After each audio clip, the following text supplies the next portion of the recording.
एक गांव में एक पंडित और पंडिताइन रहा करते थे। पंडित जी बहुत विद्वान थे। उन्हें सब वेद पुराण मंत्र उपनिषद सबका ज्ञान था। कुछ समय बाद उनके पुत्र पैदा हुआ। धीरे धीरे वो बड़ा होने लगा। पंडित जी ने उसको पढ़ाना लिखाना शुरू किया। अब पुत्र 16 साल का हो गया। पुत्र भी बहुत विद्वान निकला, उसको भी सारे वेद कंठस्थ थे। अब उसका ब्याह करवा दिया गया। कुछ समय बाद पंडित जी और पंडिताइन जी गुजर गए। अब ये इन पंडित जी की इतनी पूछ कि हर गांव में इनको बुलाया जाता था। चाहे कोई शादी होती, चाहे कोई काज होता, चाहे कोई किसी के हवन होता, इन पंडित जी को बुलाया जाता। धीरे धीरे इनका नाम होने लग गया बहुत ज़्यादा गांव में।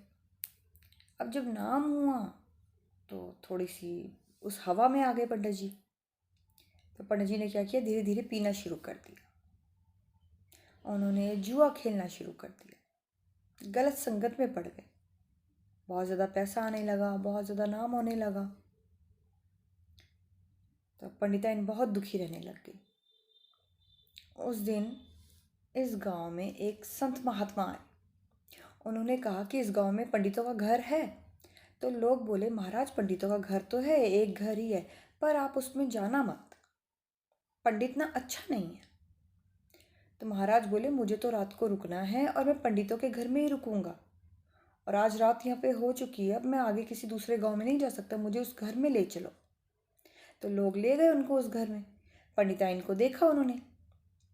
तो पंडिताइन ने बहुत आओ भगत करी, उनको खाना पीना खिलाया पिलाया और बाहर के कमरे में उनके रात का रुकने का इंतज़ाम भी कर दिया।